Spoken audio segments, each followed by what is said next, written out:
Yo, what's good YouTube? It's your boy Joe. Today, I'm back with another video. Today, I'm gonna be coming out with a little banger for y'all, man. Show y'all how to get this little bread. So, shit, I mean, you can see by the title, I'm gonna be showing y'all how, like, the ins and outs of, like, reselling and shit with my boy, Shuayb, aka Sneaker Select, aka Shoe, man. But, shit, I mean, so look, got some shoes icing, yo, got some shit in stock. I'll probably be showing y'all how to, I'm about to be showing y'all my new ice box. I'm gonna be using this one so I can put 2 shoes at once. But shit, I mean you see the heat. You see the heat. Feel me? I don't really gotta really rock Yeezys and shit. But I mean, I'm gonna just take y'all throughout my day before we go over to my boy Shuayb's house. But so I'm about to hit the gym. Go pick up the new light, cause I seen a lot of y'all comments and you were saying like that I forgot to put the link in the bio for the light. But this light, I'm not gonna lie, it's not really that good. I mean, I've been icing all my shoes with it, but it's like low watts. So I gotta do like multiple sessions and shit. It's just a lot of time, and I'm about to get this new light from one of my homies, Jesus. Shout out to my boy. But yeah, I'm gonna just be going through my day with that. So yeah, dang. All right, y'all, I'm with my boy Shuayb, I run Sneaker Select. And we're about to be showing y'all the ins and outs of reselling and just the process in general, and any tips that y'all might need if you want to start reselling. Alright, y'all, so the process of reselling, first and foremost, is not easy, man. There's different methods and different ways to resell. And I mean, it's not as easy as people make it seem. Like there's a lot of like different stuff that goes into it. First of all, there's like different ways to resell. People resell used shoes, like locally they buy and sell. People resell, like they just go to drops and stuff, and then people buy, which like all of them, they have their own different things in them that is difficult about them. But I would say like all of them have something that is really difficult. Right, exactly. But either way, regardless, the outcome of all those is just money. So we're just about to be showing y'all how to make that money and basically just make money off shoes. I just saw like people really resell used shoes, like they make hella money off it. So then I just started getting into it. I learned how to do it, and then I was like, yeah, it takes a long time though, because like you gotta master each different like part of it. So then that's basically it, and then we can tell y'all like how to do it and everything later. Right. And what me and Shuayb, I bet we can both agree that with us, like from our personal experiences, used shoes make you the most money in terms of like flipping used shoes. So then for us, like we mostly sell used shoes, because that's where you can find the most stuff. The most fluid fluid income and outcome of money. So you're always moving money around. You're just building capital, literally. Where you can find them, but where you can list them. So I have an Instagram. So it's at Sneaker Select on Instagram, and I built like a reputation. I have almost 1,500 followers, almost 100 refs now. So refs is like reputable customers, like other high follower Instagrams. So like they're reputable, and then they give me a ref so to let other people know that like I'm serious about business and stuff. So it's like if you build that, you can really build like a clientele on there. Another place you can list them, offer up. You can list them. Facebook Marketplace. Facebook Market is one of the best places. Offer up. All them like local places. And just understanding the market, you know, just comparing prices. That's just one of the processes of being a better reseller. Just understanding the market, understanding the prices.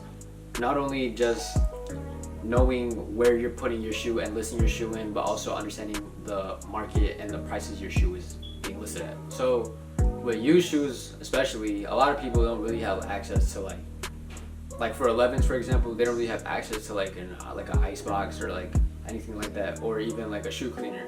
So with used shoes, you can make a decent amount of profit of just cleaning the shoe, restoring it a little bit, especially off 11s.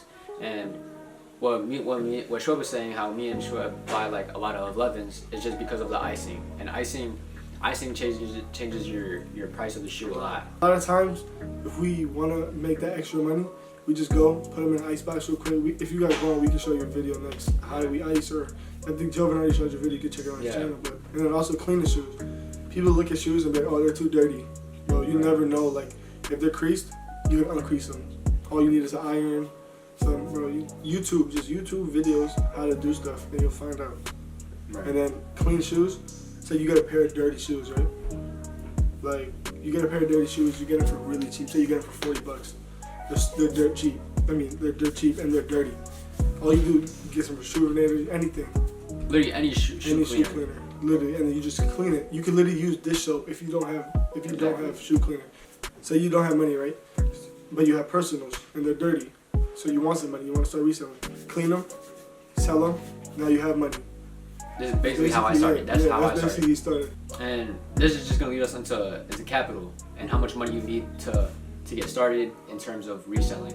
And a lot of people will say you need around like either like $500, $1K, something like that. To me personally, and my experience, I started off with like what? I sold my one pair of personals, which was Shadow Ones, and I had like $300. And that's the thing, bro. With like a lot of resellers, especially the ones that are up and coming, most of them don't have a lot of personals. Mm-hmm. Like I think Shuayb can agree. Like he doesn't have much personals. Yeah, so like I had a lot of personals before, right. And then when you start sneaker selling, you look at shoes different way. Like you look at shoes based off how much money you can make. Like you don't look at shoes like, oh, I can afford that, I want it. Right, exactly. You look at shoes like, oh, do I want to take the hit, I lose some capital, or I take the hit and I make some money. Right. So that's how you look at personals now. Like I don't think I have, only personals I have is basically like some Air Forces and stuff like just Air Forces, Air Maxes, some normal GRs and stuff like that. Yeah. With whatever money you got, I think the best way is just selling one of your personals. It doesn't really have to be a Grail or anything. It could be anything. Like, it could be an Air Max. Like you can sell Air Max on OfferUp. Just having a certain amount of cash where you can put it into the sneaker market. I gotta build. Yeah, you just build your knowledge, build your knowledge, build your money, and you keep flipping your money where it doubles. It keeps doubling. Doubles. It's like it's compound. Like your money compound all the time. I had this story sale. I sold almost 20 shoes in one day. Like that was probably my biggest accomplishment so far. Cause I never do story sales like that. So then for me, selling like 20, 25 pairs of shoes in one day, that was really big. Exactly. And just like we said earlier, just with the reputation. So people will know like, oh, I can trust this dude. Just building trust in your customers. Because there's always going to be return customers. Spreading the word like locally and even through like your friends and stuff. Like your friend, I sold like many pairs of shoes through my friends. And just like, it adds up to where it's like friends of friends. Or like just through connections like I said. And then imagine like if you tell all of them to follow. They'll know that you're like legit about business. Like we don't have that much experience, but we can tell you guys a little bit about it. So bots is kind of like a software or like an engineered version of something that could go for many shoes for you for like the drop, like new release drops and stuff like that. You need stuff like proxies, a server, and then you could also buy slots from other people, like people that run bots. You could buy slots from them, like they'll like a PAS, like a term for it. It's pay after success. So you just give them like if you like only do it with trusted people. So there's trusted like Discords and group chats for that. So then you give them your card information and you can give them there's an app called Privacy where you can make another card. So it's not your real card info, but like that's how you can buy stuff. So you can give them that, and then they'll run slots for you. So that means they'll make a couple tasks for you. That's what you make in a bot to go for shoes. And then if they hit, then you just pay them like $20-$30 depending on how much the shoe is valued at after you buy it. So you pay retail and then you're basically paying retail and then you're paying them a fee for getting the shoe for you, using the bot for you. Yeah, and botting is low-key just like a whole nother sub of it. It's like a whole nother genre. So you gotta learn, you really gotta learn how to bot if you really botting is like probably it's not the hardest, but it's like it takes the most time to get into. Like you gotta understand, and it takes the most time to do also because you gotta set up stuff before it drops and stuff like that. Right. And the thing with reselling though, like I think any reseller can like really speak about this. Like you're gonna lose money. At some point. Even if you're like settled, like you've been doing it for I've been doing it for like a year and a half. I still take loss sometimes. Right. Exactly. And like regardless, like this is like 100%. You're just gonna lose money at some point. Sometimes your kicks don't even move. Like sometimes you'll overpay. You won't even be overpaid. Like, you'll get a good deal, but then you'll find out that those shoes don't move that well. So it's like a learning process. Like it's all knowledge. So like you get that shoe for a really good deal, so you get under $100, but it won't move. You know, like say it's like a Jordan 13, but it's a brick colorway. Like that's why. So you gotta learn that stuff. Like if a shoe just drops on sneakers, any Jordan, a lot of Jordans nowadays are GRs, means general release. Right. So that means it's like they made a lot of them. So you can't just go for any Jordan. So that's what it is. Right. And then going off with GRs and stuff, we can get into terms terms that you guys need to know when you want to like resell and stuff. So with like bin. Bin, basically. He'll put it like right there. So then bin is like buy now price. So that's basically what it stands for. It's like all these are abbreviations. Buy now price. That's like what a seller, that's their highest price they'll go. Sometimes they'll be negotiable, sometimes they'll be firm. But that's the buy now price. That's what they have them listed at, like the set price that it's listed at. So then highest offer, like it goes based off the HO. Yeah. So then H/O. So then it's highest offer. Whoever has the highest offer. So like, let's say I'm selling a shoe which has a bin price of like $280. Yeah, so that's what he wants to sell it for. And someone will shoot you an offer for like $260, right? And then that's basically your HO, your highest offer. Yeah. Until like, let's say someone down the line offers way higher than that, and whatever the seller wants to take, he takes that offer, then he'll just take that. So that's just the offer and like the bidding process. And then like going off bin, like OBO, a lot, like you see this all the time. Not even with like reselling sneakers or something. Like everyone does this when they're selling like items or stuff. Or best offer. That's basically what it means. So that's you have a price you want to sell it at, but if someone gives you an offer for that price, other people give you more, like higher than that price. That's basically what it means. Or best offer. So like Tab listed a shoe at $250 OBO. That means $250 or higher. Okay, so we can go on like condition of shoes. Like this is what people use to describe conditions. So DS means dead stock. I think a lot of you guys should know that, but if you're new, DS means dead stock, which means the shoe is brand new. Like never worn. Like it's never worn, nothing. So like I know a lot of people are like, oh, worn once, dead stock. It's not dead stock. Yeah. It's not how it works. So like foot never inside the shoe. Never even like it can touch. Like I don't know. Some people are weird with it. Some people don't even want to touch in the ground, but it's usually just never worn. Going off dead stock, there's VNDS. VNDS. So it means very near dead stock. Okay. You can probably get what that means. So it just means like it's super close to brand new. So like, it's like. So it's like worn a couple times, but it's like no flaws with it. There could be a couple flaws, but like it's all in all, it's almost brand new. It's super clean. Not a lot of people use this, but Pads. Pads. It's like PADS, and then that basically means pass as dead stock. It's kind of like VNDS, but it's where like a lot higher. Like it's probably like tried on. Yeah. Or it's a lot of people don't say tried on because people like shy away from it, so they say pads instead. So it could be like tried on, or it could be like it touched the ground, or like it got a little bit dirty. So it just means pass as dead stock. A lot of people use it.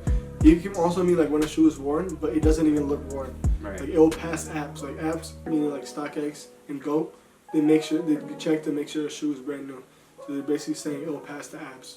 Those are the main parts of like conditions. And with conditions, people will say, I mean, this is like pretty like obvious, but it's like condo. Yeah, condo. Condition like out of 10 or something. Right. And then this is the last term is OGO. You'll see this in like most of the time. Most of the time, and you'll know if something's OGO if they have the box mostly, or they'll have no box. So no box means it's not OGO. OGO means like original and has all the what it came with from Nike or like from Adidas or whatever it came from when it came out. When the shoe was shipped to the person, OGO, like whatever, like laces, the original box, whatever. Like some Jordan 4s come with like the little tag, like the little tag or like stuff like that. Like the Jordan 11s come with like the little card. That also goes in OGO. So then people say if they don't have that, people say OGO except like that item. Except the item, yeah. Right. So it's OG everything that came with the shoe.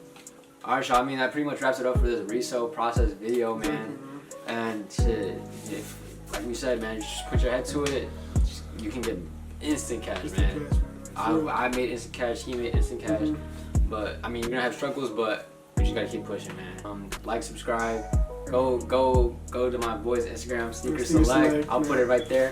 Give him a follow, tell him that you're from this video, and yeah, that pretty much wraps it up, man. Pretty much wraps it up, man. Like basically, I hope you guys learn like from a video. I mean, like put the tips we gave you, use them, like see if they work. Tell us if they work. Tell us in the comments or tell us in our Instagrams. He'll have his Instagram too, man. We just let you guys on a little secret, man. I mean, make some money, man. Come on. All right, man. We're out.